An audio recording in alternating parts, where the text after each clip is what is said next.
city of Milwaukee has decided to do is that it's saying that we have to attend to the historical issues that have plagued the city of Milwaukee for some time, that being poor education, poor employment, and poor housing.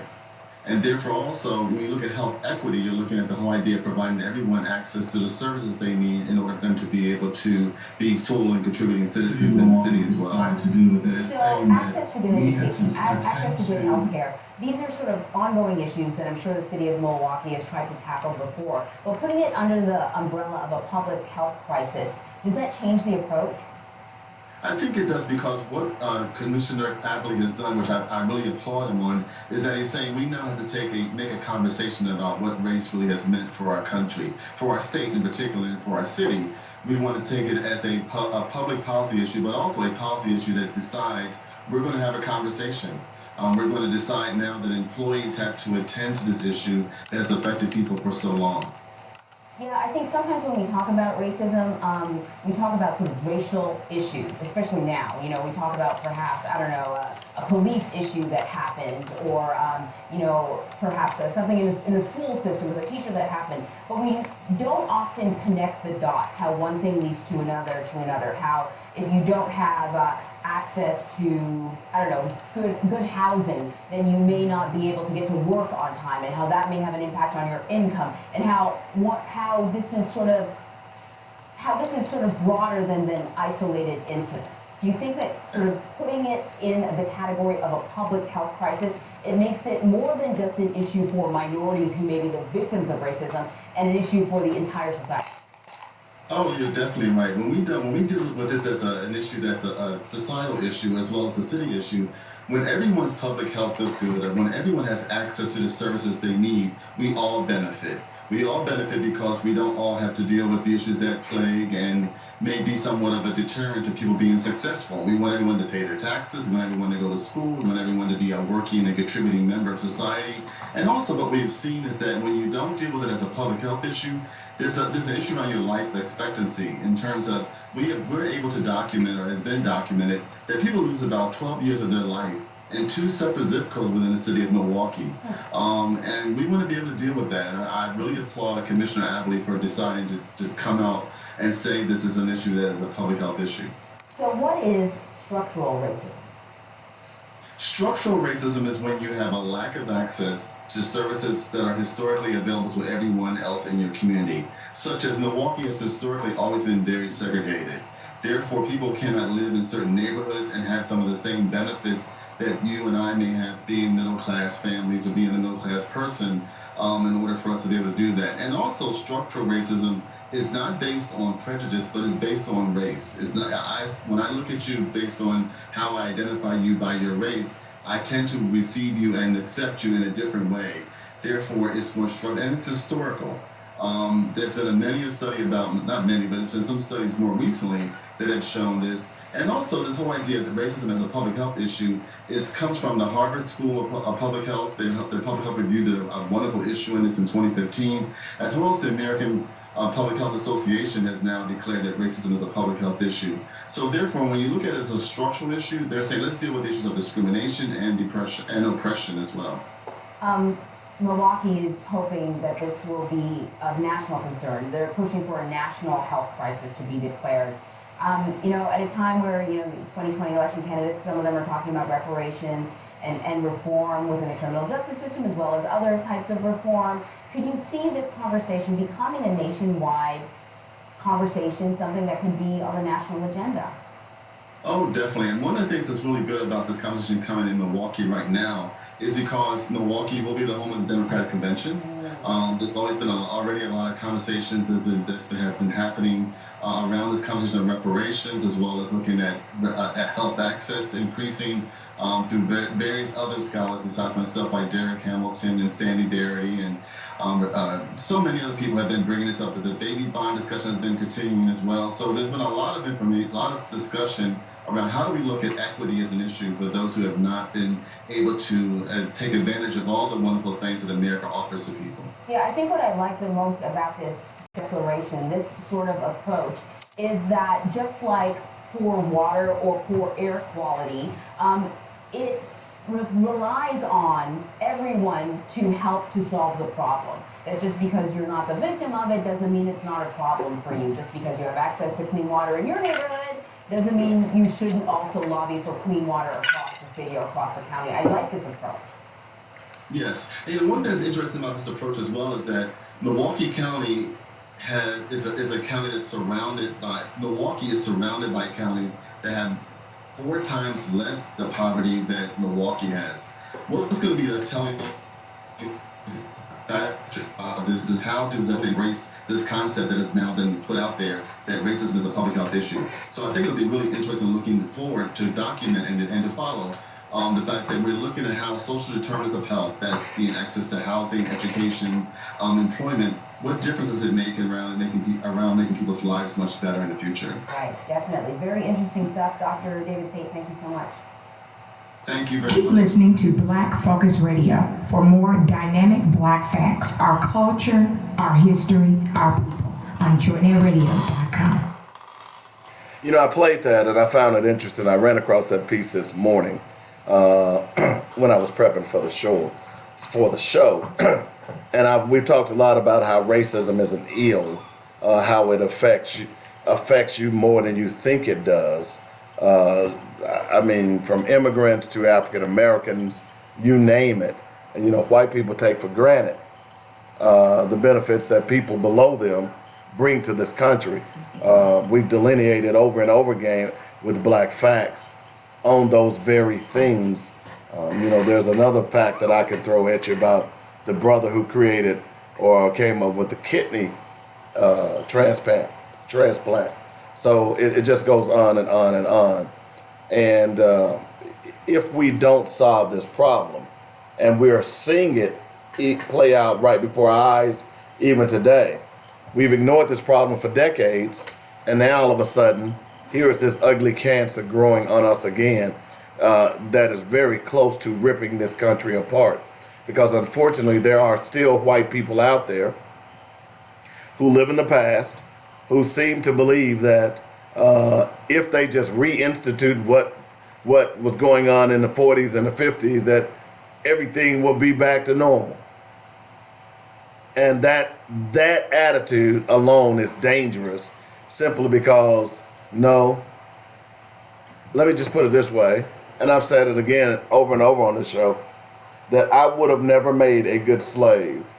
Oh, me neither. I didn't kill day one. You know, me too.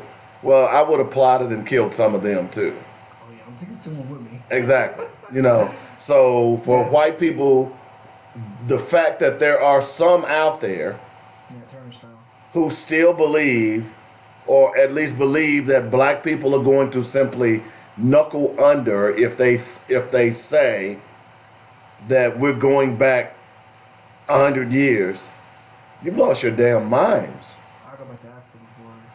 You know, not that it's a bad thing, but I would definitely be trying to get out before I find myself in that situation. well, I mean, that's just crazy. You know, I'm not going back to Africa. This is my land. You know, so I'm not going anywhere. I'm sorry. You know, we were here just like we were in Africa. We were everywhere. As a matter of fact, I posted a piece I think it was late last night, about that very thing, where there are Native Africans who are suing the United States government for their birthright because they were here in America.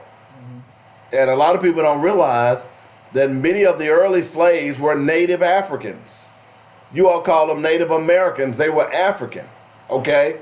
And part of the reason that they realized that they had to go somewhere else and get their slaves was because them natives wasn't having it. You know what I'm saying? So the only choice they had was to try to wipe them out, as many of them as they could. So, but anyway, so that's our black fact for today.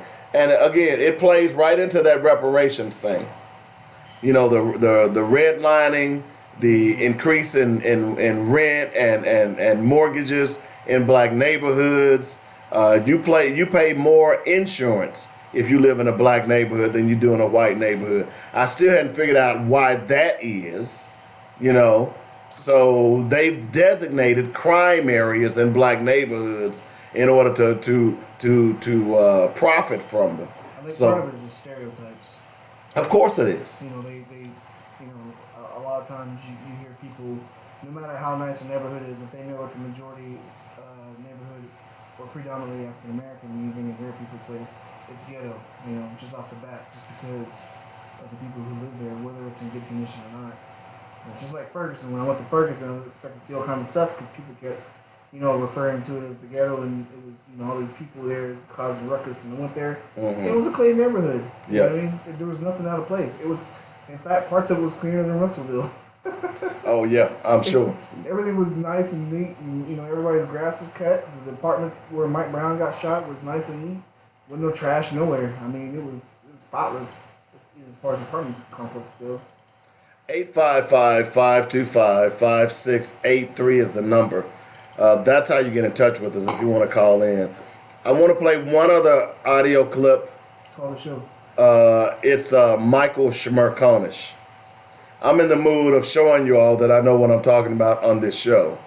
Michael Smerconish does a show on CNN. And he did about, let's see, this is about a 4-minute piece on the vanishing white America. Oh, the picture has been rotating. Well, this is an audio, okay? So this piece is about 4 minutes. It's about the vanishing white America. And the reason I'm playing this is that we've been talking about this on the show. Oh, yeah. The national media all of a sudden has got a hot button issue, and now they're beginning to plug it a little bit more. Yep. But I've been doing Black Focus Radio for 3 years now. I began talking about this at the beginning of my shows, but you all didn't listen. So now that white people are talking about it, maybe you'll listen. So just listen to this piece. I think you'll find it very, very interesting. And also you'll understand why America, at least white America, is about to lose its minds. Hang on just a moment. A lot of them are scared. So the recent data now shows that deaths among whites outnumbering births among whites. What drives this? Tell us more about it. What we find is with this dynamic is really an aging of the white population. We're talking about 20% of whites being 65 and older, median age of about 45. So you can imagine the place in the life course what people are doing at 45. They're already outside of the childbearing ages, which is 15 to 44. What demographers suggest is a category. So you already have women, for example, that are over age 44, and then you also have a decline in the fertility rate that has taken place, particularly with the impact of the Great Recession. Really impacted not only white women, but other women as well from other racial and ethnic groups. But it had a particularly strong impact on the white women because of the aging, and there's fewer white women who are producing children. There's now 35% of women, females, are 15 to 44 years of age. So it has these dynamics that are producing an older age population for whites, where you have very few individuals in the younger age categories. The white population, you already have more elderly than you have children in that population. Well, here's a takeaway, and I think a simple way of saying some of this. If the current trends continue, by 2045, the nation will be less than 50% white. True? Correct. Yes. And the political implications of this, Dr. Sines, are very significant. Explain what it means in a state like, say, Texas. Yeah, Texas, you see these demographic trends have already been playing out. Right now in Texas, the Latino population is about 39-40% of the population. Whites are about 41% of the population. Demographers project that by 2022, Latinos will become the largest racial or ethnic group in the state of Texas. Yet when we talk about politics, there is a significant lag period here with respect to demographic strength translating to political power. So here in Texas, for example, we have about 30%, one-third of the Latino population are less than 18 years of age. So these are individuals who are not eligible to vote. And then you also have a certain portion of the population that is that are here without being U.S. citizens. They may be here legally, temporary residents, etc., but they are not U.S. citizens, so they cannot vote. So it's a significant portion of the population in Texas that cannot vote. So you have that lag period between demographic strength and political power. In addition, I understand, but having said that, if the current alignments maintain themselves, meaning those groups that tend to vote for each party and that party's candidates, long term, the GOP's got a problem. That's the bottom line. That's how I apply your demographic information to the current political dynamic. Yeah, one thing that is another point to consider with respect to Texas is that the white population in Texas is still growing faster than the white population in other parts of the country, and that has been the case because of a lot of migration, internal migration from other states to Texas because of the good economy in the state of Texas, and that has brought also a lot of whites from other parts of the country moving to Texas. And some of the latest data suggests that about 65% of whites that are moving to Texas are coming from red states. Not necessarily that they're Republicans themselves, but they're coming from areas that are more red than blue. All right. So that was Michael Smerconish. And the professor he was talking to was Rogelio Science. And the whole point that in playing that video is that what have we been saying? This abortion thing has nothing, let me say that again, has nothing to do with them trying to save poor little babies. Because if they cared about poor little babies, then they'd be trying to feed the poor little babies. I wouldn't be hearing stories about a kid getting suspended because he shared his lunch with a guy who wasn't able to buy lunch. I wouldn't be hearing stories about a woman who was fired from the cafeteria because a kid couldn't afford his lunch and she gave it to him free. So spare me with this loving our children. And the kids getting killed by police. And you're not saying anything about it. Mm-hmm. Spare me this about you loving our children. That dog don't hunt for me. Okay? That dog sitting on the porch, fat. Expect you to bring him water and his food. All right? So the whole point in that video is to remind you that they are scared to death. And I believe it's going to happen faster than 2040. I've heard 2042. This piece says 2045. I've heard 2040. I've heard it as early as 2040 as well. The fact of the matter is that it's going to happen. It may just depend on the state. Okay? There's nothing you can do about it. It's going to happen. There's nothing you can do about it. The fascinating thing to me, the last time I saw a report, I knew that at least 4 states, they have already lost the majority in 4 states. Mm-hmm. And then the piece that I saw, it was 14 states where whites were dying faster than being born. This piece says it's 25, it's 50% of the states. So that's 25 states. Yeah. So this is happening a lot faster than they expected. Yeah, there's a term for it in sociology. I can't remember what it is, but we learned about this. It's called evolution. No, there's another technical term. There's a technical term for it in sociology. It's called evolution. Nature has a way. Yeah, it's going to be interesting to see how the Republicans are going to be forced to shift on some of their views and policies. Because you can't continue being racist under a brown America. They can forget about it. The Republican Party... All they're going to have is colorism. The Republican Party has hitched its wagon to the wrong horse. and they are dying.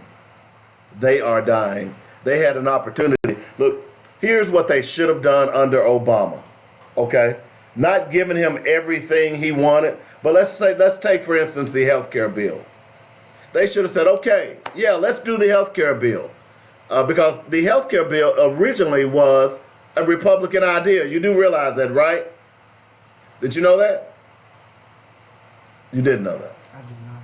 It was originally a Republican idea that was done by Mitch, I was about to say Mitch Kupchak, Mitt Romney, when he was mayor of, was it Massachusetts? Okay?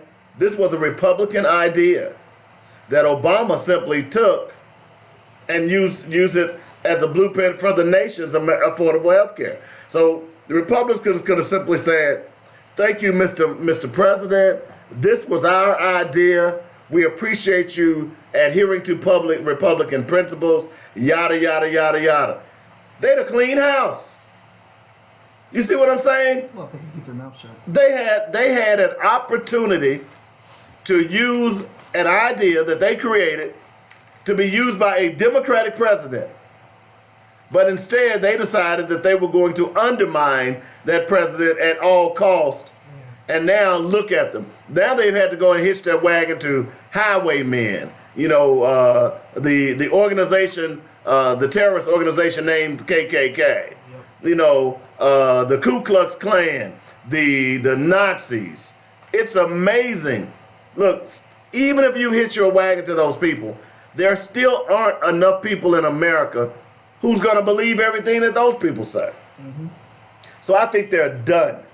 If they lose this election coming up, the Republican Party is done. They're their own worst enemy. You know? Of course they are. If they could just learn to keep their mouth shut half the time and not say, like, you know, things are just completely false and keep repeating them and doubling down on them and not say racist stuff, I think they would have a chance. Well, but part of the problem is you've got the pathological liar in chief sitting right there in the White House, and they're following right along with it. So yeah, but some of the other ones who are governors and senators could still kind of save face. When was the last time you heard a Republican say something anti-Donald Trump?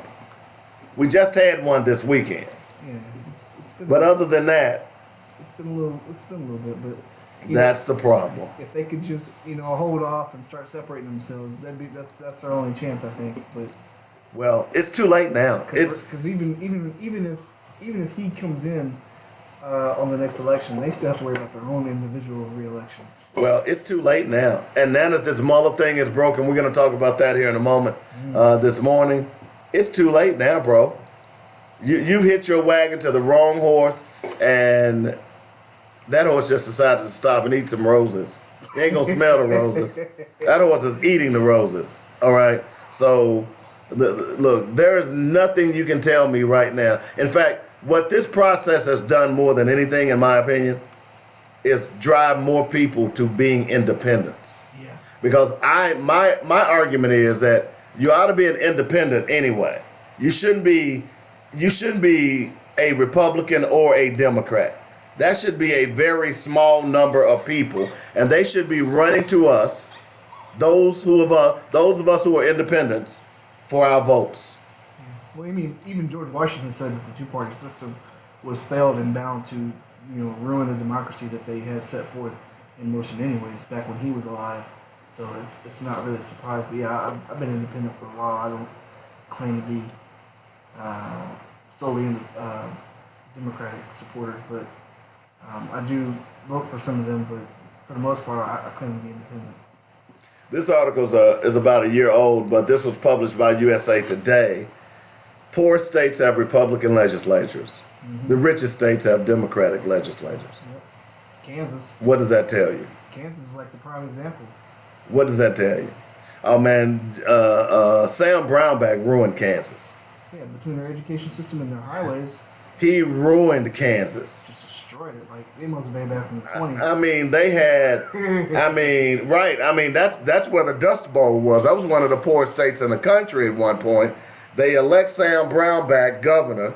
He employs supply side Republican economics and destroys the state. And that's what I keep telling people. Oh, trickle down. So trickle down economics has been a proven failure. So when these Republicans come to you and start talking about how they're going to rebuild the economy, that's a damn lie. I mean, they don't care about you people. It don't matter if you white or black. If you poor, They don't care. notice I said poor. I didn't say poor. I said poor. Oh yeah. Okay? They don't want you. They don't have anything to do with you. So Sam Brownback waltzes into Kansas with his supply side economics, and he destroys that state. Everything. I mean, it had like a top bond rating, everything. It was the place to go. And now look at it. Wow, it's just amazing to me. But people keep voting for this ignorance, which are Republicans. I don't get it. It's the demographic. I don't get it. You know. You had a bunch of white folks out there voting for Republicans who they think, I think it was Kristen that was saying on the show a while back. She was saying that a lot of white people associate Republicans with Christians, and while that's not true, they keep doing it anyways because God and country, But these guys are not really looking out for the people who are voting them in. They're only worried about big business, the tax breaks and Well, speaking of Christian, how they can put money in their peers' pockets. because these people are hypocrites, we do know that. Oh yeah, Tom Cotton. Baby. Well, we got a story about Tom Cotton coming up here in just a moment. Tom Cotton can take a long But Louisiana floods destroy home of a Christian leader who says God sends natural disasters to punish gay people. That's the dumbest thing you've ever heard of. Think about what I just read, though. Stupid. He said that God sends natural disasters to punish gay people. That's ridiculous. You get this, right? This is Tony Perkins. Okay? He's had a focus on the family. A flood has destroyed the home of Christian lobbyists who preach that God sends natural disasters to punish gays. Is he trying to come out? Now you're getting what I'm saying. Okay? Because if he truly believes that, then why did God destroy his house? Yeah. President of controversial Christian group Family Research Council, Tony Perkins described a deluge of near biblical proportions hitting his Louisiana home. During a broadcast of the group's radio station, he told how he and his family had fled in a canoe. This is a flood, I would have to say, of near biblical proportions. The family had to set up home in an RV. Perkins has a long, well-documented history of disparaging gay people. Writing on FRC website, while activists like to claim that pedophilia is a completely distinct orientation from homosexuality, evidence shows a disproportionate overlap of the two. It is a homosexual problem. He also claimed homosexuality is incompatible with evolution and has likened it to a drug or alcohol addiction. But the irony is that there he was saying that God sends natural disasters to gay people. Now the question I have is Tony Perkins gay? I mean, I'm sure he would say no, but I mean, the way that he said it. Inquiring minds want to know, does he believe what he said? If he truly believes that God sends natural disasters to destroy gay people, and according to him, he's a Christian. But he's going to claim he's a victim as a side, as a He's a victim of what? as a after effect of God punishing these people. I'm sure is what he's going to say. Oh, really? That's what I would think he would say. Really? So he was collateral damage, is He's what you're collateral saying? damage, that's what he's saying. Oh, really? That's what I think he would say. I would love for someone to ask I used- Mr. Perkins. I used to be friends with people like this, so I kind of know how. Oh, I was wondering where that BS came from. I used to, be a church person. Yeah. Back in the days. Similar. So it's okay for God to kill other folks, innocent folks, to get at one bad person. I mean, Is that right? You look at the Bible with Noah, man. 40 days, 40 nights of rain. Only Noah and his family was worthy to be on the ark with the animals, 2 by 2 and all that. And they sailed around. How did you get the penguins on that? Hey, man. I mean, did someone go up to the North Pole and get the penguins or wherever they are, Antarctica? Bible logic, man. Maybe Jesus got them. Okay. Don't get me started on the ark. I'm just saying, it's a similar situation where, hey, all the people died except for Noah and his family. A lot of people died in the process, whether they were good or bad. Well, Tony Perkins, the question someone needs to ask him, is he gay? This is how they ought to start it off. Mr. Perkins, do you truly believe in what you speak? And he'll probably say, yeah, I do. Yeah, he's going to double down on it. Well, Mr. Perkins, are you gay? And he'd probably say no. What, Mr. Perkins, did you not say that God sends natural disasters to destroy gay people? And then he's going to say collateral damage. So the question is, why did God send a natural disaster to destroy your home, your multi-million-dollar home? To give it to other people. Oh, so what you're saying is there was a gay guy down the street?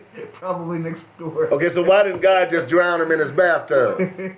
He didn't pray for a hedge around his You house know. like Fred Hammond. I'm just asking because I love these so-called Christian fundamentalists who get exposed so damn often.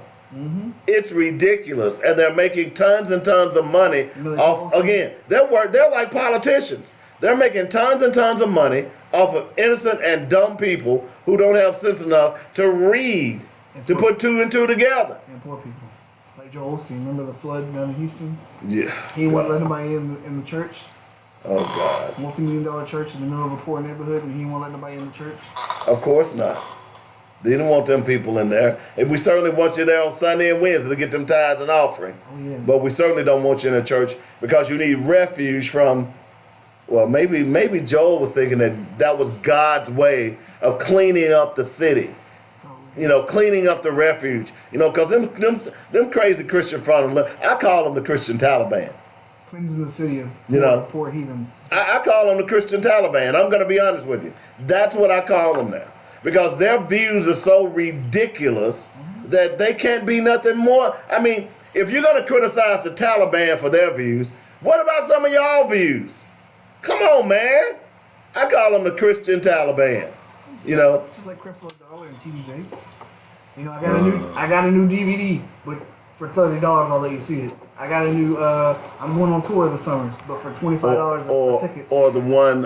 What's the woman's name? Or $100 a ticket. Donald Trump's. Paula White. Paula White. I got a new CD out, but for $50. Oh no! Her latest one was God asked her to introduce him to Donald Trump. But how much did she charge these people to come in? No. Listen to what I'm saying here. I know. God. It's ridiculous. Asked Paula White, would she introduce him God, to Donald Trump? Yeah, why didn't he just introduce himself?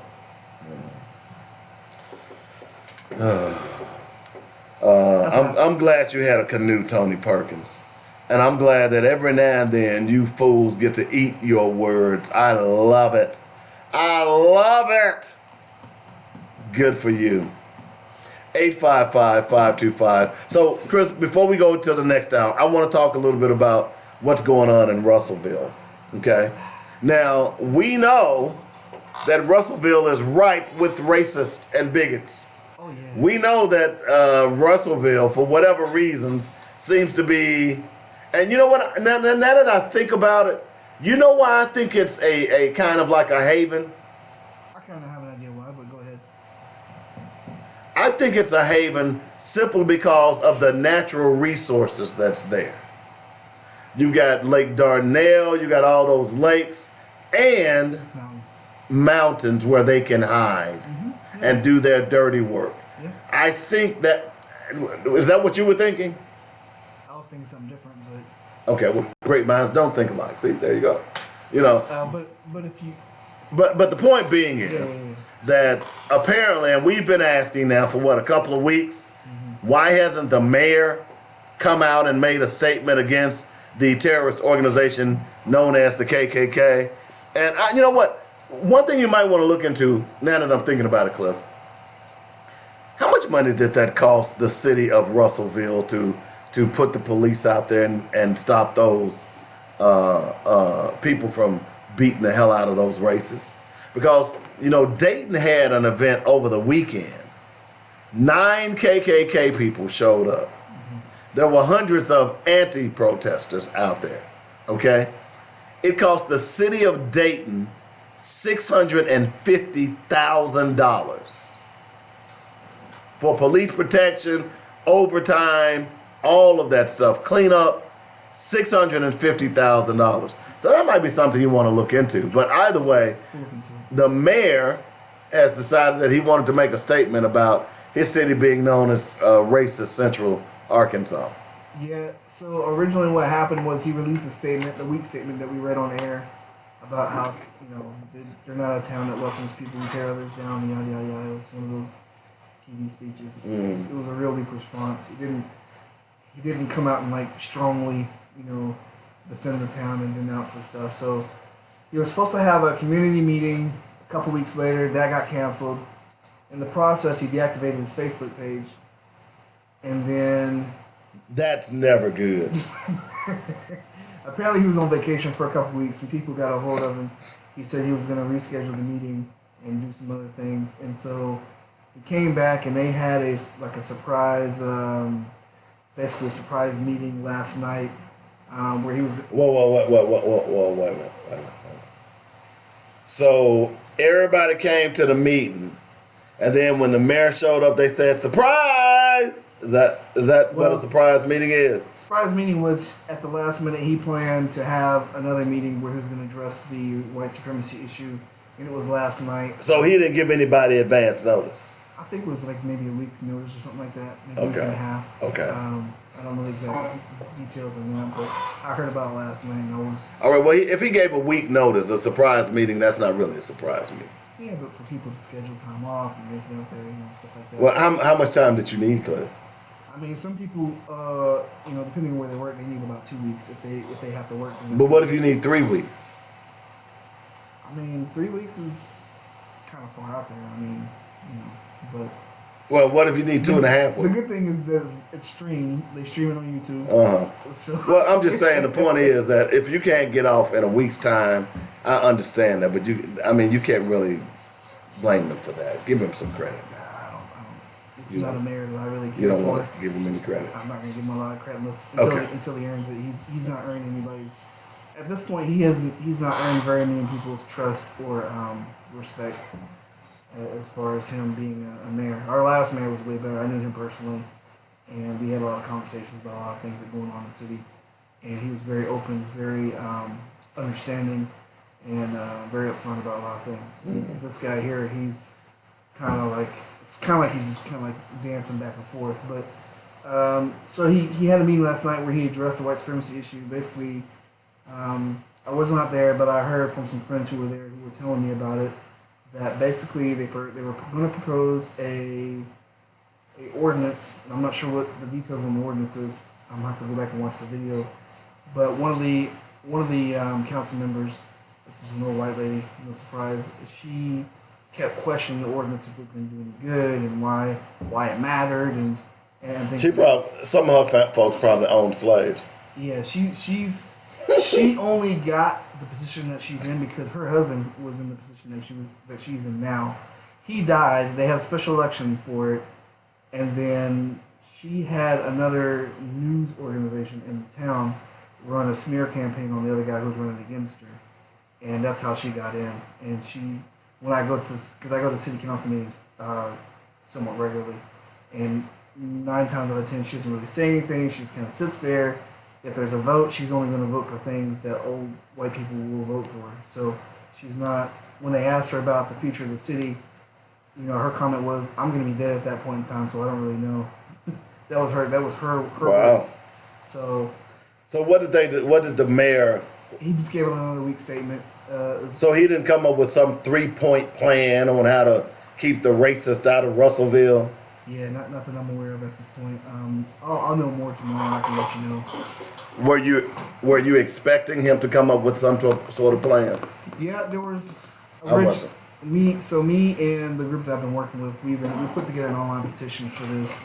We've been pressuring him to come out with a strong statement, denouncing these guys, denouncing what they stand for, and to have some action behind it. And so I was hoping, and I wasn't really necessarily expecting him to do anything, extraordinary, but I was hoping for him to do something and then back it up with some sort of action, And my thing was, knowing that most of these guys back in February who were arrested, the 54 white supremacists who were arrested for drug trafficking and violent crimes, we're pretty sure a lot of these guys are still connected because they all take orders from the one guy, Billy Roper. And so I was hoping that they would at least open some investigations into some of these people to see if they were connected to the previous drug busts that happened. Well, unfortunately, your mayor choked again. And here's why he choked. If half of your town is racist, which it sounds like it is, that's going to be my other reason for why Russellville right now is a safe haven, because the reality of it is that we have a lot of churches there, and I can't even count them all. There's probably at least 20, 30 churches in this one little town of 40,000 people, and we do have like 1 or 2 mega churches in that area. So the problem with it is we have a lot of sympathizers. We have a lot of people who are neutral, and we have a lot of people who are radicalized but don't want to admit that they're radicalized or don't realize that they are because they're so.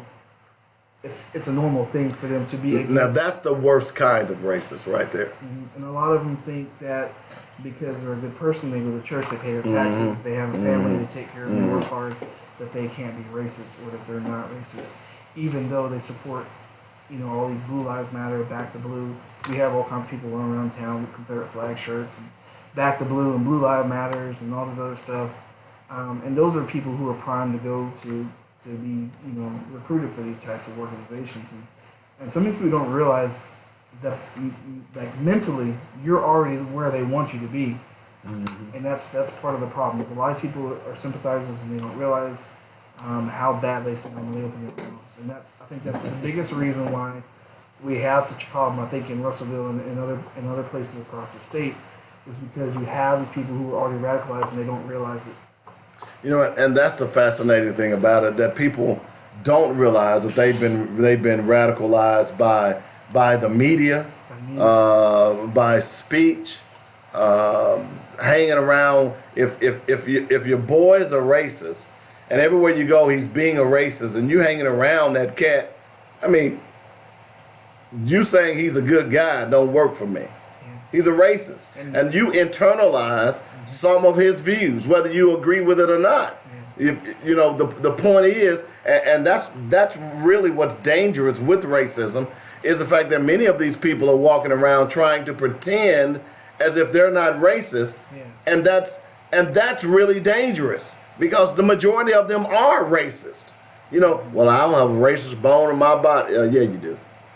And that's the other thing about it. Like, they don't understand that you can be a good person morally and still be racist. Like, you can still be someone who goes to work on time, pays your taxes, takes care of your kids, and raise them right, but still be racist and still have these racist attitudes and still have this racist mentality. Like, you can still call people an N-word at home, but like show up on time and pay your taxes and go to church on the weekend or whatever. Yeah, because I've seen it. But also, you have a lot of these people who are hiding in churches, and these churches are not doing anything to say, hey, look, if you're going to be a member of this church or a member of this religion or this belief, then one of the things that you have to change or get rid of mentally and spiritually is racism. Because basically, when you boil it down, it's a racial hatred, and hatred is a sin in the Bible. So. Well, actually, it's a self-hatred of themselves because they realize that they haven't created nothing. They've stolen everything. Yeah. I mentioned this yesterday on the show, and some people might think it's mean to say that, but when you go back and you look at their history, I mean, what have they created except death and mayhem? They've stolen Harley Davidson. You know, electricity. it just goes Rock and on and roll. on. You know, all kinds of music. so we don't know how many patents were created by black people. You know, it's funny. The story came out the other day about Colonel Sanders, and he started that chicken business. When he was in his 60s. Well, come to find out that the recipe that he claimed that he had, from a woman. it was from an old black woman. Figures. Okay, There you go. so that's par for the course these days. It's also like white privilege. Exactly. To steal something and be able to copyright it, against someone who can't afford to copyright it and then steal it completely, act like it was yours. So it's interesting, as like you say, it is their inferiority complex, and Russellville there are parts of Russellville, at least down near the lake. I enjoyed myself up in that area. It could be a great tourist destination. It should be. It really should be much better than what it is. One of the biggest problems about Russellville is that you have so many old white people who own so much stuff, and they won't let other stuff come in. And the second biggest problem, the second problem is that the churches don't want it to be a wet county, and so they're doing everything. So Russellville is still dry? It's it's 50-50. So What does that mean? It means that technically we're a dry county, but realistically we have a lot of restaurants that have a full bar or that have alcohol of some sort that they sell, and it's a regular thing. It didn't used to be that way. No, not until the last mayor, maybe the mayor before him, we didn't have any restaurants with alcohol. But now we have a lot. So we have 2 or 3 Mexican restaurants in town that have a full bar. We've got Ruby Tuesdays has a full bar. We got Fat Days Barbecue, full bar, and then you have several other restaurants through the town who serves alcohol of some sort for you to drink while you're in there. You still can't buy it at like a gas station or anywhere to take home to drink, but if you go out to eat, there's plenty of places that have wine, they have liquor and other things that you can drink, full bar and stuff. You can get all you want, drink all you want. Well, at one point, every county that had a university was dry. Every one of them in the state of Arkansas. Because, I went to Magnolia, it was dry. We had to drive 20 miles to get alcohol. Yeah, it's kind of like we got to go to Buckwell. So the weird thing about it is that you think that you're keeping people from drinking. So when we would go to what we call the line,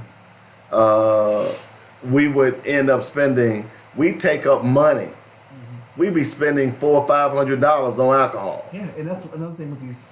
And what I understand, which contributes to binge drinking, because when you get back, what is everybody doing? Drink while you can. Exactly. I'm not a drinker, but I understand that you can't control your lifestyle. Shouldn't dictate the lifestyle of other people you don't know or don't have any connection to. Like, I don't think it's right for one small group of people to control the outcome of so many people who live there. What did I call them? And that's what they're doing right now. They're holding, because what they do is they buy up the liquor licenses and try to hold them hostage. And it's a very selfish, kind of arrogant thing to do. What other terrorist organization do you know around the world that does that? Or does similar stuff? I'm going to say Big Pharma. Yeah. They're part of that too. And then our other problem, I think, that keeps us from growing is these right to work laws. Well, the funny thing about that is most of the Republican states are right to work states. Yeah, that's a big hindrance because it keeps people from being able to ask for raises and better work environments. Yep. 855-525-5683 is the number. The only way you're going to change that is you're going to have to get your tails out to the polls and vote. There's my buddy Larry James. He knows about Magnolia and going to the line. We'll keep that. In fact, Larry and I know where a lot of our skeletons are buried down in Magnolia. Well, in Russellville, we all go to Blackwell. How far is that from? About 20, 30 minutes. So it was about 20 miles either way.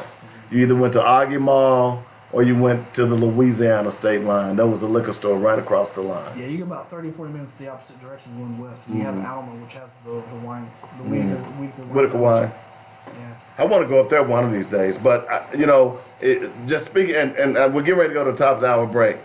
But if you want to create some revenue, then tourists are the main ones who will create revenue for you. And you have an area that's barely an hour away from Little Rock. Yeah, we're primed for all kinds of nice stuff. That would be great for tourists. You got fishing, you've got great sightseeing, We got the lake. you've got lakes. I mean, it's beautiful. Nuclear plant. Yet, for whatever reasons, the governor thinks it's okay to coddle white supremacists as opposed to saying, get the hell out of here and let's bring some tourists in. But anyway, State HBCUs. we got to go. We'll be back in a moment.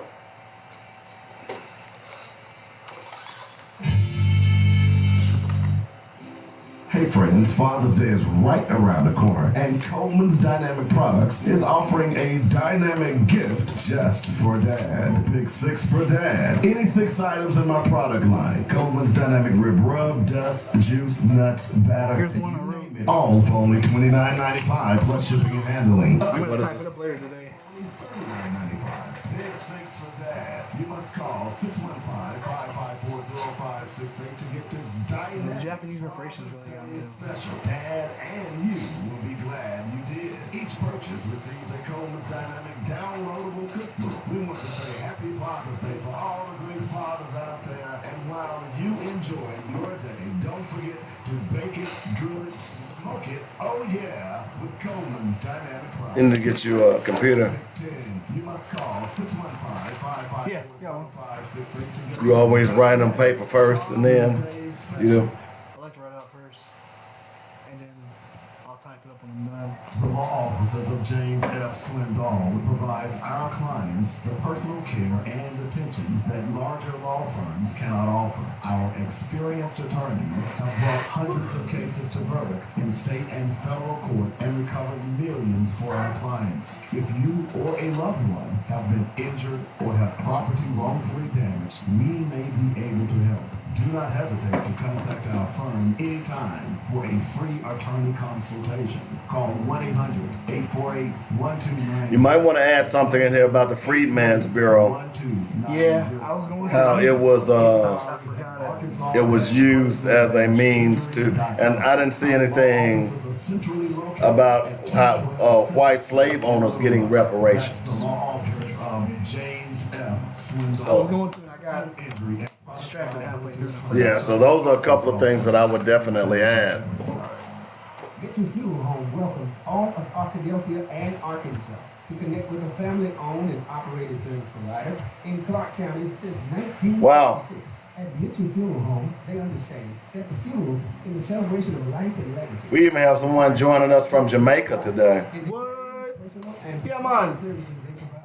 Cremations, funeral plans, burial policy, life insurance, notary, and monument sales are just a few. I see you, Bree. Flexible packaging are available as well. Mitchell Funeral Home appreciates the trust and confidence placed in them and will continue to enhance their services. So, as to serve you, This is one. I'm not done with this one though. I interviewed for Zell last night for some 870-246-2611. comments. Black on Black Silence. I like that title. Don't wait till we need it. Call us now. Let's walk through this today. 870-246-2611. It's quality you can appreciate and service you can depend on at Mitchell Funeral Home. Fill your home for the holidays with Bedrock Mattress and More. Bundle and save for every room in your home. Package deals just in time for the holidays. Our first bundle starting at $598. Perfect for a dorm room. Bundle deal 2, only $15.99. Enough to fill your first apartment. And fill your home with our third bundle starting at only $24.99. Come get these deals while they last. Special pricing going on now through the end of the year. Celebrate this holiday season with something new from Bedrock Mattress and More. 3901 South University in Little Rock. Hi, this is Ivan from Habibi's 4317 East Court Lane. In New York, we still have the green top at your very next stop. The same great service for more on it. Give us a call, 501-663-1553 or 664-3992 or call out. The views and opinions expressed today on Black Focus Radio are not the views and opinions of the station, its management, or its advertisers. Now, let's get ready to focus on our issues, our solutions. I guess you saw the video of that kid down in West Atlanta, the police. Mm-hmm. There you go. I'm trying to have these typed up by Friday. Huh? I'm trying to have both these typed up by Friday. Okay. Our solutions using our voices. Central Arkansas, surrounding areas, and the nation. Get ready. Black Focus starts right now. Phone lines open at 855-525-5683. So here's your host, David W. Coleman and Robert Webb. All right, welcome back to the second hour of Black Focus Radio. Our issues, our solutions, our voices. 855-525-5683 is the number. Cliff May is in the house with us today. We've got quite a few other things to talk about, of course, as we go forward this afternoon. I've got some interesting information about Tom Cotton, and it brings up the question, does he represent Arkansans? I think you're going to find it fascinating, that the answer to my question. Who are his donors again? Wow. You still that link? As a matter of fact, I have a graph for it today. Let's do it. Let's see. We talked a little bit about Gary Wayne Wilkes. A veteran from Auburn was fun of posting memes from the alt-right online gathering spot 4chan. Most of them mock humor about guns, white nationalist trolling signals, and encouragement for Proud Boy-style violence against left-wing protesters, who he described as leftist scum. This guy, he gunned down 3 police officers with body armor. By the way, what you all don't know, he lived to tell about it. Yep. White privilege. Okay? So I'm done with people who want to believe that white privilege doesn't exist. It exists in every aspect of our lives. But Dave. But Cliff. Uh-oh. Do I want to hear this? No, I'm just messing with you. Oh, okay. I was going to give you one of those. One of them right-wing Christian Taliban sayings. Yeah. Now you never know how the rest of the police are in this town. You know? They're just doing their job. Are they? They're doing their job by killing black people with cell phones, wallets, bananas, whatever. Now we don't know if they've killed any black people in that specific town there, Dave. But they are certainly not killing white folks for killing them. Yeah. You all did see the Helena West Helena video, right? Where the cop was trying to tell the boy to move and he wouldn't move. I kind of stopped watching the videos, man. It gets... They make you angry. You know what? I get mad. I can't watch them when they first post them. I'll watch them later. Yeah, it takes me a while. If I do watch one, it's, this might be a couple weeks, maybe a couple months, depending on my mood. Because for a while, you have the Eric Garner, and then you had the Walter Scott, and then you had the Jordan Davis, and Raquan McDonald, and all these other guys. And for a while, I noticed, man, I was having some, my mind was kind of getting bad for a while. So I had to take a break from watching those videos because it's kind of depressing, honestly. Watching people who look like you're being murdered for no reason by the police. Yep. Especially when they're unarmed and they haven't done anything. But white folks ain't getting murdered. They murdering police, but they're standing trial. They're murdering other people, but they're standing trial. And what's crazy about it is white people are the only ones who are actually intentionally going out, shooting and killing police, hurting them, breaking their legs or whatever, but yet we're the ones who are the bad guys when it comes to police interactions. Ain't that something? It's white supremacy, man. That's exactly what it is. But it's like I said, the videos I can only watch so many within a certain time frame because it messes with my mind, and I have to take a break. So this one I saw it, I was mad just reading about it and reading some of the story, and I had to cut off. It took me 2 days to watch the Helena West Helena video. But then when I actually saw it was in Arkansas, I got even more mad because I was like, man, you know what? So I made my little comment that I made on Facebook. I don't know if you saw it. No, I didn't. Yeah. Is it clean? It's clean. Okay. It's just not good. Yeah. Well, my view is, and my views are kind of far out there, and most people are not going to agree with me, and they probably hey, it's whatever. Because at this point, nothing is working, right? Right. So if the legal system's not going to take care of us, if the criminal justice system isn't going to take care of us, if lawyers can't help us, if they're not making any laws to protect us, I say leave it in the hands of the citizens, and obviously there's going to be consequences. But my thing at this point is, like I said before, if it was a relative of mine or a kid of mine in these situations, I'm coming for the cop and his whole family. Well, the interesting thing about that, because you're talking about vigilante justice, so to speak. Yeah, so I saw a video the other day. It's not realistic that I'll actually do it, but that's just how I feel because it's like nothing is being put in place to protect us from them, and they're the ones with the guns. Well, it's funny you bring that up because I saw a video, I believe it was even yesterday, of these kids were at a school, and the young man had done something, and the police was really manhandling him. Mm-hmm. And the kids attacked the police. Yeah, I saw that. And the kids came in and saved them. Right. So I think you're gonna start seeing more of that. Because if people believe that I'm going to die at the hands of the police, then I'm gonna go out guns blazing. And that's not what you want. And that's not what police should want. But the way things are happening right now with police, they're pushing people into that corner. Well, I think also if more people had stood up and risked putting themselves in between the person and the cop, more people would have been allowed to tell their story or at least be alive. I mean, the people, with Walter Scott, had anyone jumped in, I mean, I'm not advocating for, like I said, riots or anything, but Walter Scott would still be alive if someone would have jumped in and pulled some of those cops off of him. He'd still be alive to tell a story. Well, no, you're talking about Eric Garner. Yeah, with him too. Well, Walter Scott was the guy who was killed in, was it South Carolina? Yeah. South Carolina. He was running away and was shot in the back. Yeah, I mean. And it just so happens that a guy was videotaping it, and he caught the police actually planting evidence. Yeah. So I mean, it's sad that we have to sit here. It's almost like a play-by-play of a football game, where we have to sit here and delineate what play happened to whom. Yeah.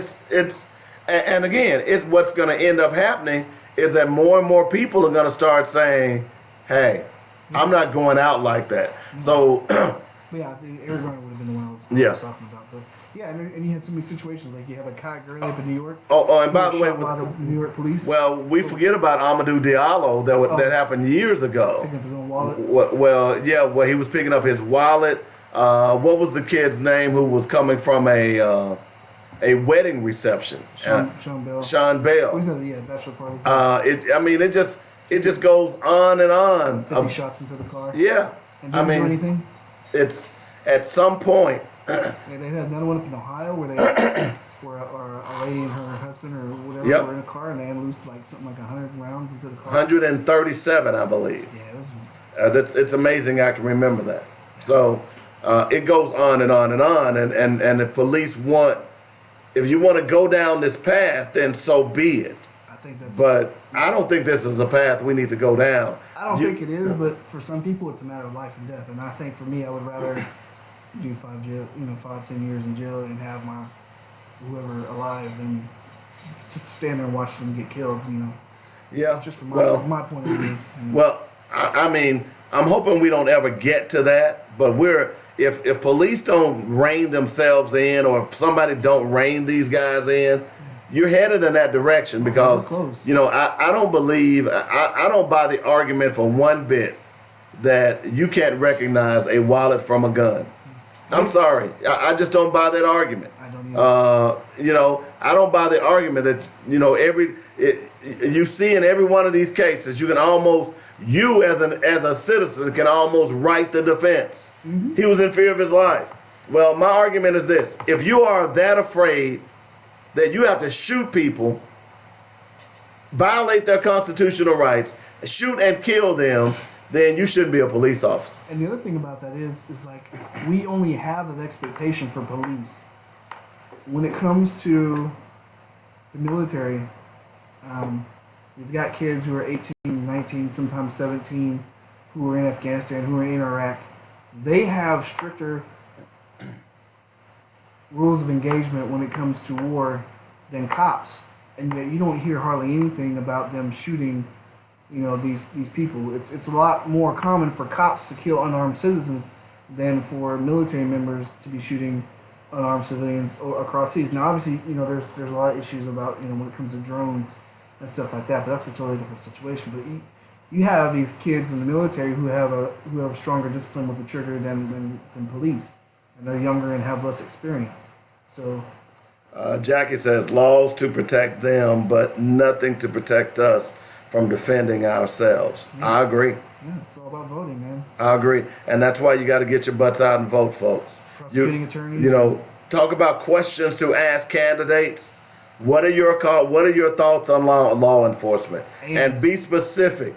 Should police be prosecuted for killing an unarmed civilian? That's pretty cool. That's an unarmed civilian. I didn't even say anything. Look, if you got a weapon, that's one thing. But if you kill an unarmed civilian, but even if you have a weapon, and we've seen. But look, I'm just making it simple. Yeah. Okay, because if they have a weapon, then you start blurring the line. Okay, I understand what you're saying, but I'm just keeping the first part of it simple. Right. If you kill an unarmed civilian, that should be automatic felony. That's an automatic felony.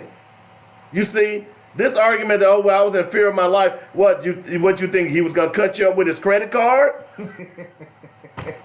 I mean, what did you think he was? What was he was Gambit? He could throw his cards at you and they'd blow you up. Yeah. That's a Marvel reference, by the way, for you comic book nerds. And he's getting his movie soon. I heard about that. I'm looking forward to that. In fact, I was hoping in the Wolverine. What was the one? The X-Men. I was hoping that he would play a larger role in that. Oh, But that version of Gambit was really. Don't get me geeking out on Marvel and Gambit. He's my favorite X-Man. So he was a bad Gambit though. Yeah, I know. But anyway, I see what you're saying. But I agree 100%. But I think another thing that we should be looking for in candidates is someone who's willing to repeal some of these laws that protect police. No doubt about it. That's got to be one of the first things. I agree. That's going to lead to them being prosecuted is not only having a prosecuting attorney who's willing to fight them, but also someone who's willing to take down these laws that protect these police officers who are going out and I think CNN or Time just released a report saying that something like 60 officers or something were found guilty of raping people. Oh well, it's funny you bring that up because I have a story right now. And Kansas had that. I wasn't gonna bring it up. And Kansas has that report about they had to pass a law just so their cops to stop sleeping with people who they arrested. Well, it's funny you bring that up because sexual assault, man. This just happened. That's like borderline rape. Let me find this. You can't arrest someone and expect them to sleep with you willingly. Like that's coerced, man. Well, this particular cop was just fired because of that very thing. And then you had Daniel Holtzclaw over in Oklahoma. Remember him? Yeah. Raped him 13 women. And a lot of people didn't want to believe the women. Yeah. Because the majority of them were black and poor. Mm-hmm. So they wouldn't believe him. Mm-hmm. But, Tom, where's this story? I'll find it here in a moment. But which one? About the cop who they just fired because he told this woman that if she slept with him, he wouldn't tow her car. Oh, man.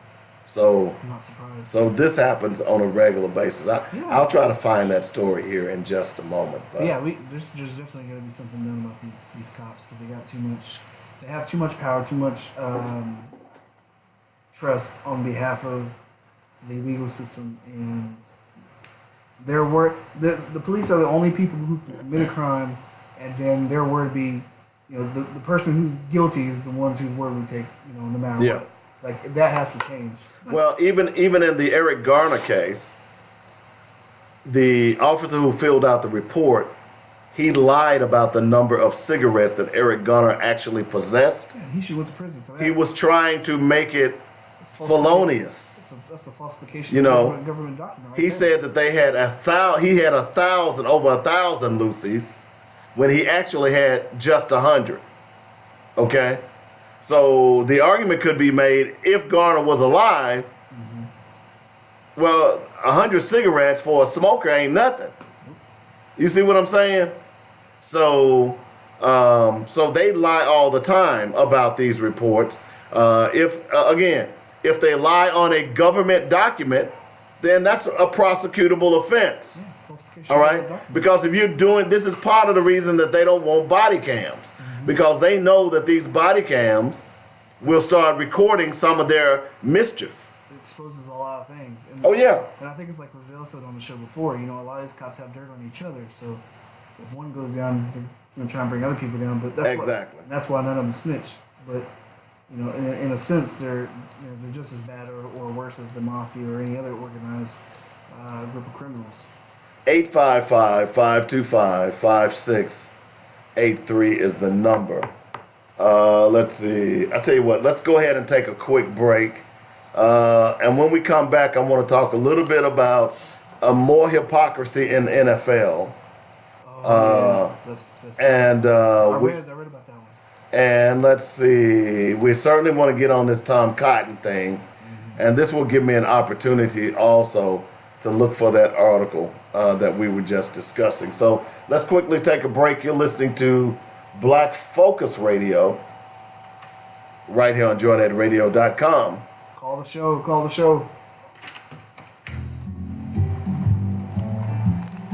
Oh, man. Yeah, I tell you what, man, for a while, those videos got too bad. Yeah, me too. Dynamic gift just for dad. Pick 6 for dad. Any 6 items in And what's crazy about it is I have white people getting mad at me for calling pigs. Juice, nuts, I'm like, you get mad at me for calling pigs? Clearly this person got murdered in the video, and you're worried about what I'm calling them? $39.95. Are you crazy? 6 for dad. You must call 615-554-0568 to get this dynamic Father's Day special. Dad and you. Well, we don't know what happened before the video started recording. It don't matter. It don't matter. That is one bogus argument. Father's Day for all the great fathers out there. And while you enjoy, even if I punch you, and then the video starts recording, I'm running away from you, and you shoot me. Or pick 10. Me punching you is not justification. Justify you shooting me. Exactly. When I'm going away from you, like there's no excuse for that type of behavior. That's just being a bully. All right, welcome back to the show, Black Focus Radio. Our issues, our solutions, our voices, 855-525-5683. Oh, here's the article right here. All right. From Fox 32 out of Chicago. Okay. A Chicago police officer who allegedly asked a 17-year-old girl for sex in return for getting her mother's impounded car released by the city has been fired. The Chicago Tribune reports that the city's police board agreed with Superintendent Eddie Johnson's recommendation to fire Darius Alexander in a 9-0 vote after hearing conversations secretly recorded by the teen that confirmed Alexander was soliciting her and a friend for sex. In firing Alexander, the board criticized the police department for taking more than 6 years to bring disciplinary charges against Alexander. Police spokesman Anthony Giglimia called the delay inexcusable and indefensible and said the department has implemented a comprehensive electronic case management system that will speed the process up by allowing supervisors to monitor such investigations in real time.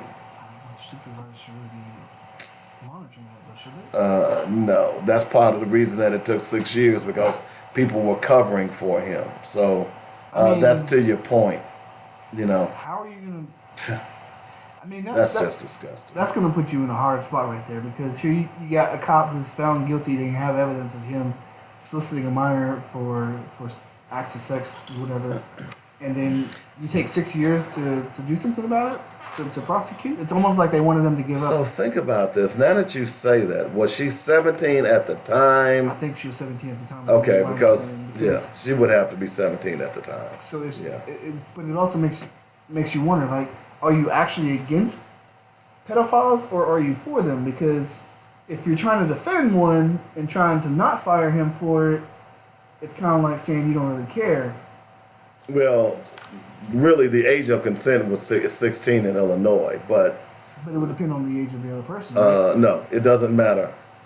Once you reach the age of consent, then it doesn't matter how old the person is, the other person is. That's ridiculous. You understand what I'm saying? Yeah, a 4-year-old dude hitting on 17-year-old. Well, it happens, but that's the age of consent is the age of consent. You know, just like, you know, it's funny you bring that up, and I will talk about that here in a moment. But anyway, in this particular case, it took 6 years for this case to be adjudicated, and that's pathetic. Yeah, speaking of which, so yesterday, I don't know if you heard the show, I talked a little bit about another case that was out there about this young black boy and this girl. Have you heard about this? I'd like to hear your thoughts on it. Let me just give you the synopsis of it. Kiss the girl? No. This was an 18-year-old kid, young man, who had sex with a 14-year-old girl. He was 18, she was 14? She was 18 and she was 14. To me, that was enough for me. Send his ass away. Okay? But not only did he have sex with the young lady, all right, he videotaped her unbeknownst to her. Oh, no. Okay? And he then sent it via the internet to all of his high school buddies, who then shared it. So they gave him, now, he should have been serving 3 to 5 years in prison. They suspended that. They basically gave him 6 months in a nonviolent juvenile facility, and he has to register as a sex offender for 25 years. So a lot of people are saying, oh, that's unfair. How could they do that to him? You know, this was just overreach, yada, yada, yada. I say it wasn't. So he had 6 months probation. Well, he has 6 months in a juvenile facility. 6 months in a He has facility. 3 years probation. 3 year probation. And he has to register as a sex offender for 25 years. And what's the usual punishment for that kind of thing? Well, he should have been serving 3 to 5 years in prison. Because here's why. I'm not familiar with the laws. I was just Well, here's why. with the usual. First and foremost, he was 18. Right, I agree. She was 14. This was in the state of Ohio. This is why I know about the age of consent, because I looked it up yesterday. In the state of Ohio, the age of consent is 16 years old. Right. Okay? So he basically slept with a child. Statutory rape. You understand?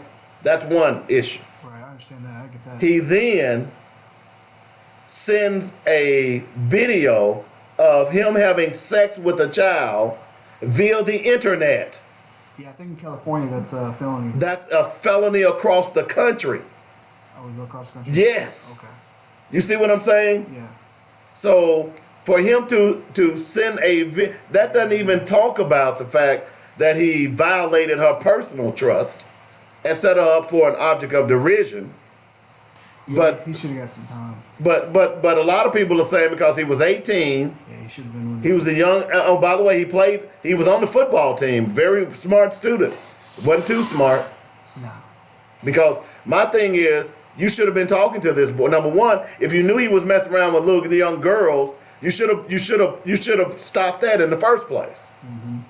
And let alone as many stories that have been out about people being prosecuted for sending sex videos across the internet. Or even looking at them. You know, well, looking is one thing, but when you send a sex video of someone that you had sex with on the internet, unbeknownst to that person, you will be prosecuted. Yeah, I think there was a kid in Texas. These two teenagers were sending pictures of themselves to each other, and they got they got in trouble. Well, the boy got in trouble. Well, the boy got in trouble, and the problem, if that's the same case that I'm thinking about, made him a predator. The boy, both of those kids were underage. Yeah, they were both underage. So only the male got. But the male was black, and the girl was white. Mm-hmm. Okay, so my argument would have been prior to me reading that story, if they are underage, you shouldn't be doing anything to those kids. Those are kids. Okay, both were. One was 14 and the other one was 15, somewhere in there. Yeah. Somewhere in there.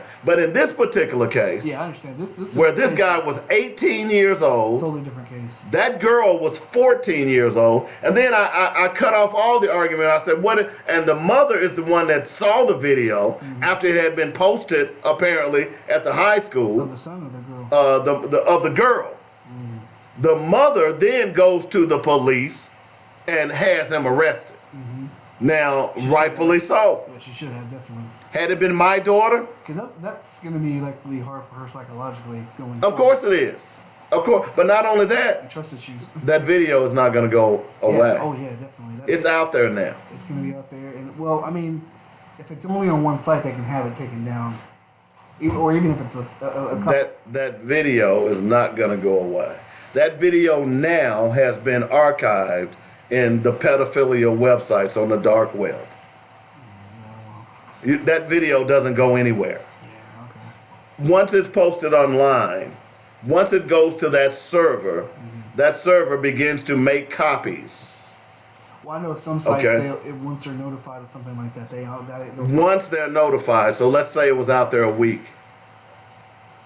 Let's say it was out there 3 days.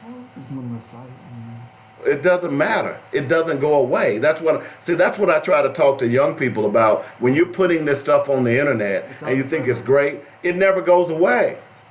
It's archived. It's put in a server. So why do you think you can go back and look up information from papers 5, 6, 10 years ago? Oh, yeah, I understand. But it never goes away. It's simply archived, and it's just sitting there waiting for someone to tag it to pull it up.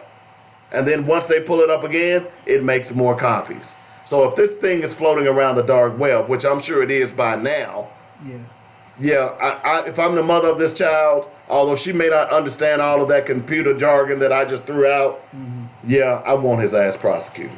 Definitely. To the fullest extent of the law. No, I'm not going to feel sorry for him. Yeah, there's no defense on that one. That's pretty messed up, even for a kid. He's 18. He's learned a valuable lesson. Yeah. Stay away from young girls, number one. Because you had no business sleeping with a young girl, a 14-year-old girl. Definitely, and you shouldn't. You just had no business doing that, man. No business recording it either. And then you recorded it, unbeknownst to her. Look, even if he wouldn't have sent it over the internet, he still has issues because he statutorily raped her. I don't care how she may have said okay. She's still, under the law, not capable of making that decision. Okay? So, you brothers out here you young brothers out here who are chasing this young stuff, look, one thing, and I said this yesterday, one thing that we knew that was a phrase when it came to young girls, jailbait. When I was in college, and those girls would come over from Magnolia High School, sorry. Not interested.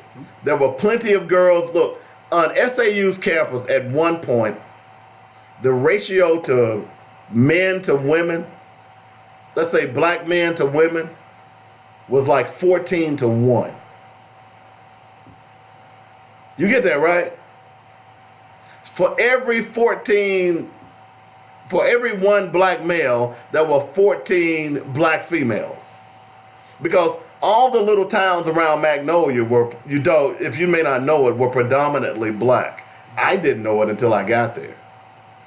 Waldo, Stevens, Stamps, Strong, El Dorado, all of those little towns were predominantly black. So most of Camden, most of those kids in that area went to the University of Arkansas, Southern Arkansas University. So if it's 14-1 women, if you throw in the white women, it was 17-1.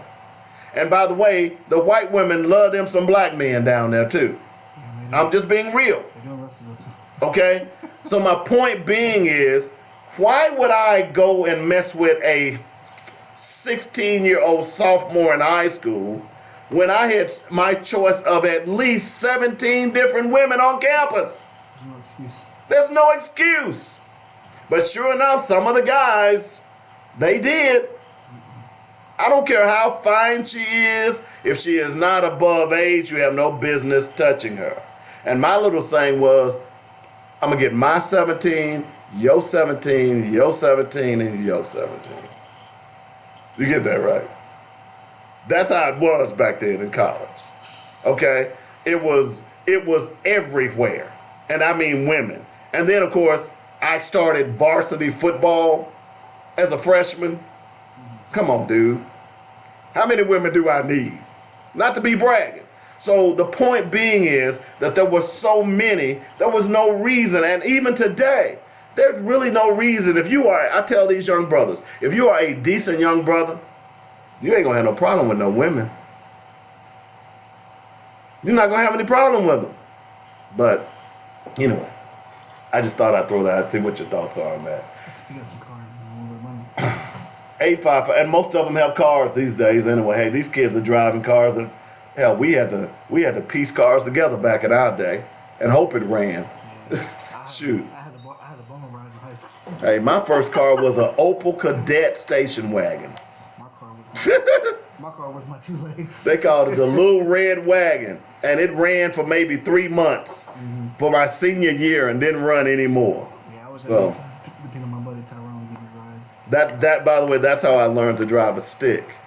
Was with my Opel Kadett wagon. 855-525-5683. 2 members of the MOVE organization, we talked about this last week, have been behind bars for over 40 years. They were released from prison on parole on Saturday. Janine Phillips Africa and Janet Holloway Africa spent 40 years behind bars after being convicted of third-degree murder in a police officer in 1978. How long this make 40 years and probation? They were arrested with 7 others following the police raid on the MOVE house. Now check this out, a radical anti-police brutality and largely African-American organization. A husband and wife, Mike Africa Sr. and Debbie Africa, were both released last year. Now, notice this story doesn't say anything about, and this is a Democratic website. It's called Democracy Now! It doesn't say anything about the fact that the Philadelphia Police Department bombed these people and burned out 62 row houses. Oh, they're not going to, so white media. Okay? That's why we need a black newspaper like Exactly. Black Focus Online. Exactly. Because the problem with this story is, this update, which is what it's supposed to be, is that they ended up sending people to jail who didn't actually fire the shot. They don't know who fired the shot who killed that police officer. So they killed countless people. Nobody went to jail. The mayor, the police chief, no one went to jail for bombing that entire city block and killing those people. But yet these people have spent 40 years, over half their lives in jail for this. I mean, you're talking about white privilege. And then probation. It's ridiculous. I think the probation was just out of spite. It is ridiculous. Let's see. Colin Kaepernick has been blackballed, but the NFL think it's okay to sign a racist and another racist. One of them being Nick Bosa and the other one being Richie Incognito. The Raiders have just picked him up. And by the way, I'm very familiar with Richie Incognito because covering the Tennessee Titans and seeing him do what he did often. He was In fact, Richie Incognito was considered the dirtiest player in the NFL at one point. Okay? He was considered a racist. He was considered a misogynist. Any negative name that you can call Richie Incognito, he probably was. I'm not surprised just looking at him. He looks kind of like a scumbag. He's a scumbag, okay? Here's an example. Incognito, who most infamously was part of a bullying scandal with the Dolphins in 2013 and was arrested last year for threatening to shoot the employees at a funeral home, hasn't played since 2017. But it's okay for him to play in the league. Bosa, of course, called Colin Kaepernick a clown, among other things. He's since deleted those tweets. Yeah. But I think it's karma for him to be playing right there in San Francisco. But the bottom line is this, is that here Colin Kaepernick was doing something positive to show positive change for something that needed to be addressed. And the NFL blackballed him and don't want him. Yet it's okay to have these types of people in the league. It's pretty pathetic. And don't give me this stuff where it's easier to hide Richie Incognito and Nick Bosa because they play defensive and offensive line. I heard this logic this morning on a national radio show. Don't make any sense at all. You still on the field? Well, the quarterback is the face of the franchise, and that brings more cachet. So That's not always true, though. Sometimes it's the wide this was a white boy trying to make an argument for the NFL. Of course. It made no sense whatsoever. Because sometimes the wide receivers are, the franchise player. I mean, usually it's built around the quarterback, but sometimes you have wide receivers out there getting just as much attention as the quarterback. And, Yeah. I mean, Chris Carter, just to name one. Randy Moss. Well, Terrell. more white splaining, as I call it. Yeah. In Chicago, we talk a lot about violence and why it takes place in poor neighborhoods. The new mayor, Lori Lightfoot, on Tuesday tied Chicago's never-ending cycle of gang violence to what she called systematic disinvestment in South and West Side neighborhoods. Sounds right. Okay, after flooding the zone over Memorial Day weekend with more than 1,200 police officers and dozens of religious leaders and touting more than 1,000 events and youth programs as alternate activities, Lightfoot came away with results tragically similar to the previous years. 7 dead, same as last year, 34 wounded, 2 more than last year.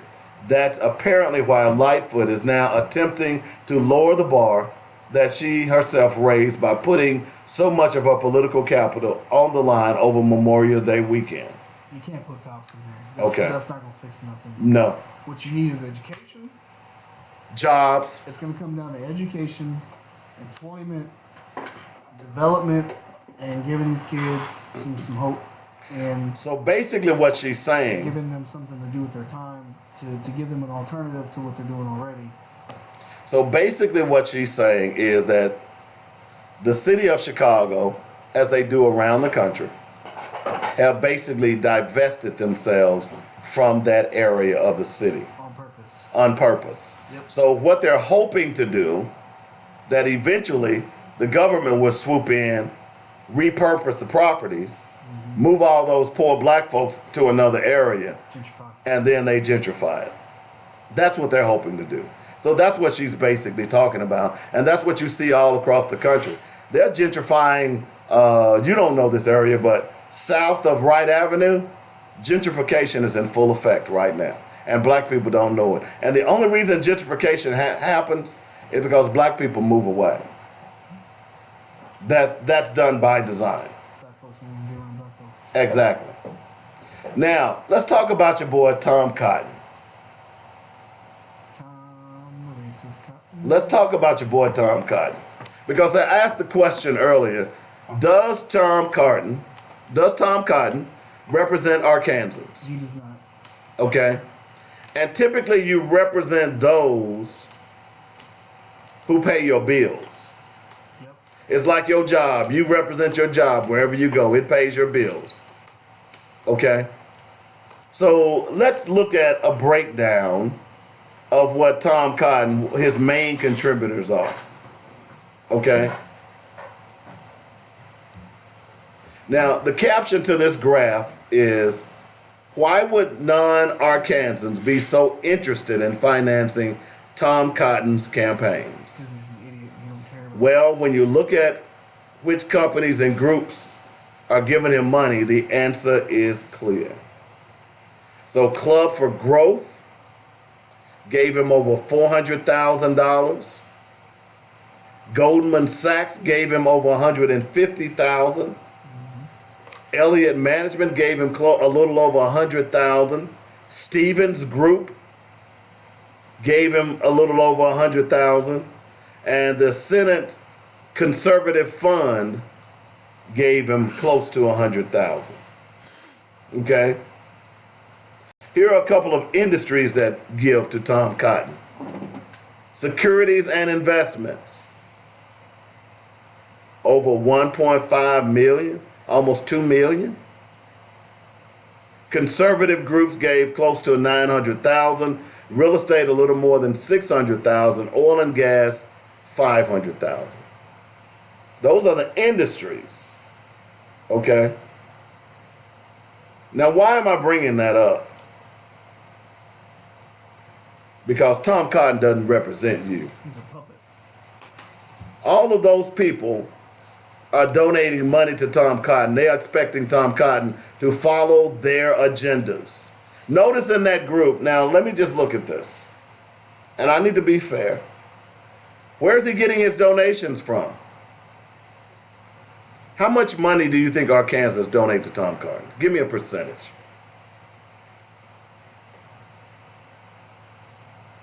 20%. No, that's good, Cliff. You're a pessimist. That's why you said that. 23%. So 23.3%. Let's be precise. So 76.7% of all of Tom Cotton's donations comes from out of the state. Explains why he's such a sellout. Such a high. This guy doesn't care about Arkansans at all. Who is donating to Tom Cotton? Individuals under $200, 18.5%. PACs, 14%. Other, whomever that might be, 13.6%. Dark money. And individuals over $200, 54%. As you can see, only 18% of his campaign donations come from regular people since 2013. In fact, most of his contributions aren't even from Arkansas. Yeah, I think they need to start doing something about that. That's pathetic. That should be illegal. It should be illegal. But again, this is the cake that the Republicans have baked. They wanted this dark money in the election cycle because, number one, they knew they could make money, because really all this is most of this money is filtering into Tom Cotton's pocket somehow or another. I mean, if you think I'm not crazy, go back and look at what Mitch McConnell had when he came into the Senate. Oh yeah, so that. Okay. As a matter of fact, go ahead. I'm gonna look this up while you're talking. Because I know. So, for example, we have a professor at Arkansas Tech who he tells us this story about how he was just merely thinking about running for office, for senator or Congress, and he went to a couple functions, couple meetings, and he says he wasn't even seriously considering even like really doing it, but he was thinking about it just to kind of see get some insight and stuff. And he said he had all kinds of people offering him all kinds of money off the bat. Goldman Sachs, like you said, and a few other people. That I don't remember the names, but maybe Walmart, the Walton Foundation or something. They were just trying to jump all over him to give him money so they could do something in their favor. And he wasn't even like a serious candidate. And he ended up not running just because he wasn't really into it. But the fact that he was just even halfway thinking about it and people were already all over him trying to give him money to kind of get what they wanted was something in itself. And so he always tells people, like, when it comes to politics, you got to kind of follow the money sometimes to see what people's motives and where their agendas are. So I'm looking at this thing called Ballotpedia. And let's see.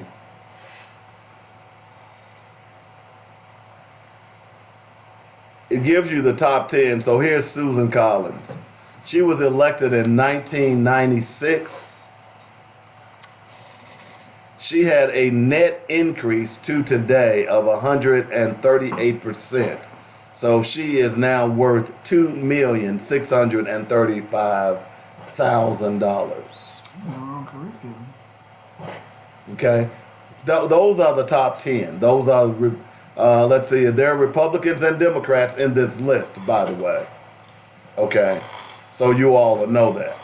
So here's, and this was, and to give me an example, a better example. Patrick Murphy from Florida, he was elected in 2012. Okay, his increase in net worth in dollars was $208,000 just in 6 years. That's a 994% increase. Okay, now this was done, well, let me take that back. This was done this particular chart was done in 2014. He was elected in 2012, so within 2 years, he had over a 900% increase. Okay? Here's why and by the way, he's a Democrat. That's business in itself. You see what I'm saying? So, it's like Wall Street. As I tell you all over and over again, here's Mitch McConnell. Okay? 1984 when he first got to Congress. Check this out. His net, or what they call the increase in average net dollars for Mitch McConnell, 19,106,612. That's from 84 to 2014. Okay? Now, that's a modest 64% increase. That's what I'm saying. These people are robbing the American people blind. That's only term limits. Exactly. That's why people need to get on boat. These people are robbing us blind, and it doesn't make any sense whatsoever. And until we begin to understand that, until we begin to say, hey, we've had enough, they're going to continue to do this. And this is why, one of the best places to go to get that type of information is opensecrets.org. Mm-hmm. Okay? So if you want to go to, and I'm on their website right now, you can break it down, the 2020 election cycle, current members of Congress, current members of, who's running for election at the time. State reps, I believe, too, right? Yeah, it'll do state reps as well. So if you want to find out that type of information, because I want you all to know that the information, people say, well, how do we know? Well, if you start playing something other than Candy Crush on your phones, then you'll start looking for information and understand how your politicians are trying to rob you blind. As I say, chase the money. Follow the money, exactly. So, there you go. So, 855-525-5683. I want to make sure I cover this story. So, white people have become very emboldened since Donald Trump became president. I haven't noticed. And you hadn't noticed? I hadn't either. Maybe it's just a figment of my imagination. Maybe I'm going crazy. I'm good. We don't have to worry about that in Arkansas. It's a natural state. So this couple in Starkville, Mississippi. When I saw Starkville, Mississippi, and I saw a fat white woman with a gun, I knew it was going to be a problem. Yeah, I saw that. Okay, but this black couple who went camping to celebrate Memorial Day. By the way, the black guy, he was a veteran. He is a veteran. You can't be was a veteran unless you died. So he's a veteran. He has put his life on the line to defend this fat, white, racist white woman. Okay? Yep. So they went camping, and this lady pulls up in a truck, jumps out of the truck with a weapon, and threatens the couple and claims that they are not allowed to be picnicking on this piece of property, and tells them to leave. And if you haven't seen the video, it's fascinating, because come to find out that she was lying. They can picnic on that property. She is head of KOA of America. If you all don't know what KOA stands for, you haven't done much traveling, and you certainly haven't done much camping. It means Campgrounds of America. Yeah, we have one in, Conway, Morton? They used to be everywhere. Yeah, and there's one on the way here. Yeah, they used to be everywhere, where basically if you were pulling a RV or you needed a place to camp out, then you could go to these campgrounds, pay a fee, and camp out. I've been to, as a Boy Scout, went to quite a few of them. You know, we would have our tents, so all we needed was room to tent. You know, so anyway, this lady threatens this couple with this gun, and fortunately for them, they were videotaping her. Campgrounds of America realized that we got a damn fool on our hands, and she's been fired. Yeah, rightfully so. Rightfully so. But she should also be put in jail. Well, and see, I'm glad you said that, because that's my next question. Why hasn't this woman been arrested? In fact, why hasn't the police went and checked? Does she have a license for this weapon? You pull a weapon on innocent people, you ought to be arrested. So again, white privilege at its finest. Yeah. Because had that been a black person who had done that to a white couple, they'd have been arrested on the spot. Now here's the one thing that frustrated me about the couple. Why didn't y'all call the police? Yeah. Now maybe they were concerned that the lady had lied to them and told them that they were on this property illegal. It's Mississippi though. Maybe they would have. Do you really want the police there for Mississippi? Well, true that. But maybe they were concerned that since the lady had already lied and said it was private property, that the police would have arrested them. Yeah. You know, so there were a lot of that. But I wish they would have called the police, because I would want. And look, Starkville, Mississippi. Have you ever been? No, I try to stay in Mississippi and Alabama. I do too. Those are two states that I try to avoid like the plague. I only drive through them to get to Atlanta occasionally when I go there. Well, it's funny you say that, because you go through Memphis and go down, is it 76? Yeah, but one year I took a weird route and I went south. Why? And then drove through. I was young and single and wanted to try something different. Oh, okay. Well, I had time to kill. So it was 3 o'clock in the morning. Prior to me moving, I moved to it and lived in Atlanta for a year. Prior to me moving there, I would commute from Memphis to Atlanta. So I would go down 76 that would take you through Mississippi, and eventually it would connect with 20, and then I would take 20 north, where it would be east, to Atlanta from Birmingham. Okay? Was it Birmingham? Yeah, Birmingham. Okay, I believe that was correct. But here's the thing. I would never stop in Mississippi. I don't care how tired I was. I would not buy gas in Mississippi. No. I'm like that now. Now the only place I've been in Mississippi that I enjoyed, and I must admit, was Biloxi. Biloxi was great. Okay, but I went to a casino.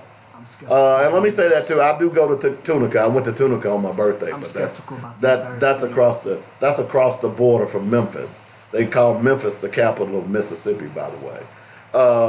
But typically, when I was making that commute, and I did that commute for for a good 6 months, and I would not sleep in Mississippi. I would not buy gas in Mississippi. I would not do anything in Mississippi, and didn't want to do anything in Alabama. But I had no choice, because that's where I had to refill. I refilled right there at that gas station right before you got on 20 to come to Atlanta. Actually, you know what? So me and my wife, and now that I think about it, we do have. Okay, so a couple years ago during spring break, we went down to Atlanta, and we stopped. I don't remember if it was Mississippi or Alabama. We were going to Atlanta, and it might have been Alabama. We stopped somewhere out there, and I was getting tired. She was tired. We had been driving since early in that morning. And we stopped into the parking lot of this hotel. And we're like, all right, we'll just sleep here for like 30 minutes and get back on the road and drive.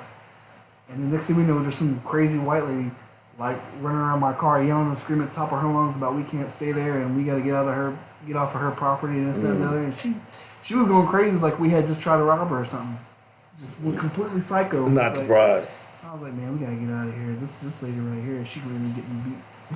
But you know, that's what I would do. I would pull over at a service station, somewhere like that. I'd sleep in a parking lot because I wasn't going to get a hotel room. Yeah, this was during the middle of the day. Yeah, and it was a 6-hour drive from Memphis to Atlanta. So this was like maybe 2 o'clock in the afternoon. We had been driving since about 5 o'clock in the morning. Mm-hmm. And this lady was flipping out like it's in the middle of the night and we were about to rob her or something. Like we had like stole her dog or shot her cow or some craziness and flipped out. So we left, man. But that's the only time I've ever stopped and never, of course, had a bad experience. All right, folks, we got to get out of here. Just remember, Tom Cotton doesn't give a damn about you, and neither do the Republicans. Okay. Hope you enjoyed the show. Appreciate Cliff May for coming in today. Yay. Good job on his part. Keep us posted on the racism that is going on in Russellville, Arkansas. Good job, man. Yay. You know, keep them on their toes. We are. Oh, and if you can, I'm curious. Find out how much it cost the city of Russellville to protect those. How many of those Klansmen showed up? Was it 3?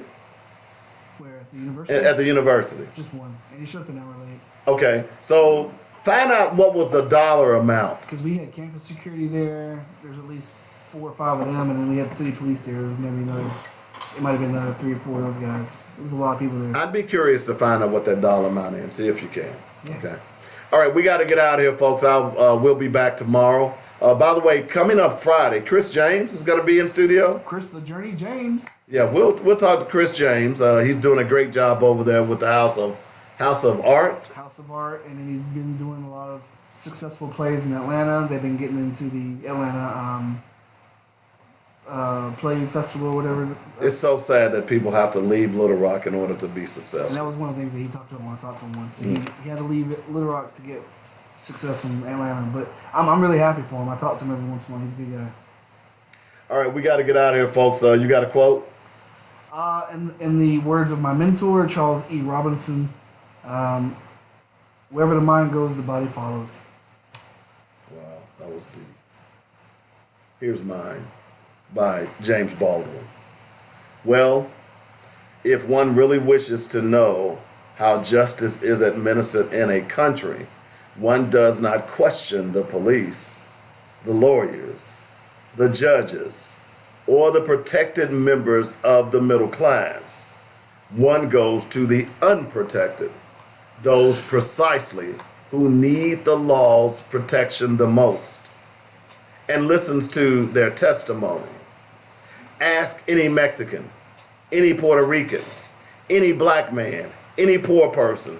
Ask the wretched how they fare in the halls of justice. And then you will know not whether or not the country is just, but whether or not it has any love for justice or any concept of it. It is certain in any case that ignorance allied with power is the most ferocious enemy justice can have. I wish you peace, my brothers and sisters. Y'all have a great afternoon.